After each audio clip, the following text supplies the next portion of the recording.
வணக்கம். இந்த பகுதியில் பவன முத்தாசனம்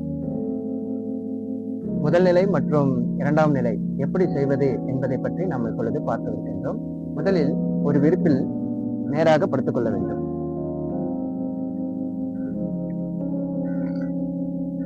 ஆசனம் நாம் இப்பொழுதும் பொறுமையாக செய்ய வேண்டும். இப்பொழுது வலது காலை மடித்து மூச்சை வெளியிட்டவாறு முட்டியை உங்கள் மார்பு பகுதியை நோக்கி கொண்டு வரவும். பிறகு மூச்சை இழுத்தவாறு இரண்டு கைகளையும் கோர்த்து அழுத்திக் கொள்ள வேண்டும். பிறகு மார்பையும் தலையையும் உயர்த்தி உங்களுடைய சின் பகுதியை முட்டியில் படும்படி வைக்க வேண்டும். 10 வினாடிகள் இருந்துவிட்டு மூச்சை இழுத்தவாறு தலைப்பகுதியை பழைய நிலைக்கு கொண்டு வரலாம். மூச்சை வெளியிட்டவாறு காலை ரிலாக்ஸ் செய்யும். இதே போன்று நாம் இடது காலையிலும் செய்து கொள்ளலாம். இப்பொழுது இரண்டாம் நிலை பவன முத்தாசனம். இதற்கு இரண்டு கால்களையும் மடித்துக் கொண்டு மூச்சை வெளியிட்டவாறு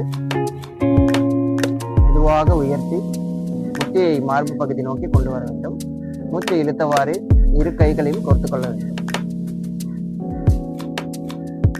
இப்பொழுது மெதுவாக அழுத்தி உங்கள் தலையையும் மார்பு பகுதியும் தலைப்பகுதியும் உயர்த்தி சின் பகுதியை முட்டியில் படும்படி வைக்க வேண்டும்.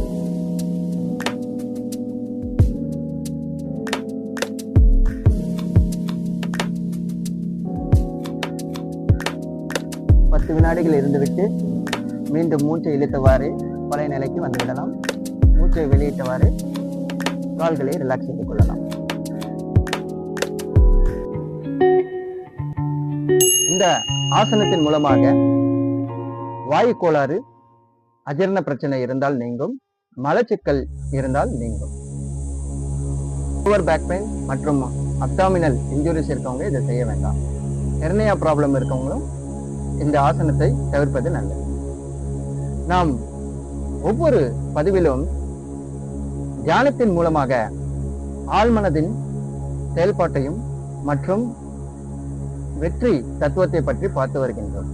அந்த வகையில் ஒரு சிறிய உதாரணத்தின் மூலமாக நாம் இப்பொழுது பார்ப்போம்.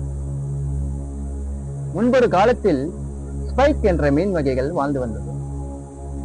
அந்த மீனுக்கு பிடித்த உணவு எதுவென்றால் சிறிய வகை மீன்கள். அந்த சிறிய வகை மீன்களை பிடித்து ஒரு கண்ணாடி குடுவைக்குள் அடைத்து இந்த ஸ்பைக் மீன் வாழும் இடத்தில் விட்டு விடுகின்றனர். இந்த ஸ்பைக் மீன் அதை சாப்பிட முயற்சி செய்கின்றது. ஆனால் ஒவ்வொரு தடவையும் அது முயற்சிக்கும் பொழுது இந்த கண்ணாடி குடுவை தடுக்கின்றது. அதனால் அந்த மீன்களை இந்த ஸ்பைக் மீன்களால் சாப்பிட முடியவில்லை. ஒரு காலகட்டத்தில் அது தன்னுடைய முயற்சியை முழுவதுமாக நிறுத்திவிடுகின்றது. அதன் பின்பு இந்த சிறிய வகை மீன்களை அந்த கண்ணாடி குடுவைக்குள் இருந்து எடுத்து இந்த ஸ்பைக் மீன் வாழும் இடத்தில் விட்டுவிடுகின்றன. இப்பொழுது இந்த ஸ்பைக் மீன் அந்த சிறிய வகை மீன்களை சாப்பிடாமல் அதனோடு விளையாடி கொண்டிருக்கின்றன. இந்த உதாரணத்தின் மூலமாக நாம் என்ன உணரலாம் என்றால், நாம் கடந்த காலத்தில் ஏதேனும் செயலில் முயற்சித்து அதில் தோல்வி அடைந்திருப்போம். அதன் காரணமாக இன்று வரை அந்த செயலை நம்மளால் செய்ய முடியாது என்று நம்பிக்கொண்டு இருப்போம். இங்கே உளவியலாளர்கள் என்ன கூறுகின்றார்கள் என்றால், மனதும் அதனுடைய நம்பிக்கையும் ஒரு மனிதன் வாழ்நிலைக்கு முக்கிய காரணமாக இருக்கின்றது என்று கூறுகின்றார்கள். அதாவது நன்றாக கவனிக்க வேண்டும். மனதும் அதனுடைய நம்பிக்கையும் இரண்டும் சேர்ந்துதான் ஒரு மனிதனுடைய வாழ்நிலைக்கு முக்கியமான காரணம் என்று கூறுகின்றார்கள். இங்கே இறை சக்தி எங்கே என்று நீங்கள் கேட்கலாம். இறை சக்தி நாம் செய்யும் செயலுக்கேற்ப எதிர் விளைவை இந்த அண்டத்தை உருவாக்கும் பொழுதே நிர்ணயித்து விட்டது.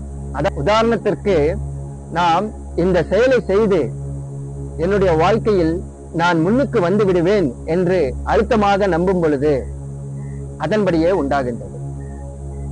அல்லது என்னுடைய விதி இவ்வளவுதான், என்னுடைய வாழ்க்கையும் இவ்வளவுதான் நிர்ணயிக்கப்பட்டு விட்டது என்று நாம் அழுத்தமாக நினைக்கும் பொழுது அதன்படியே உண்டாகும்.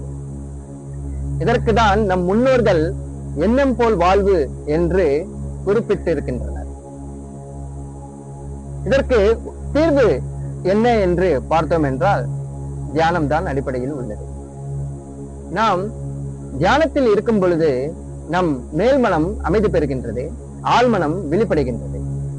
அப்பொழுது நாம் எந்த செயலை ஒரு பொய்யாக ஒரு மாய தோற்றத்தை உண்டு பண்ணி நாம் நம்பிக்கொண்டிருக்கின்றோமோ அந்த செயலை நாம் நன்றாக செய்கின்றோம் என்ற உணர்வை கற்பனையில் தோற்றுவிக்க வேண்டும். அதோடு இல்லாமல் அதை நம்ப வேண்டும். நம்பி நம் அடுத்த கட்டமாக நிஜத்தில் அதற்கேற்றவாறு உழைத்து வந்தோம் என்றால் நாம் இதுவரையில் எந்த செயலை செய்ய முடியாது என்று பொய்யாக நம்பிக்கொண்டிருக்கின்றோமோ அந்த செயலையும் செய்யலாம்.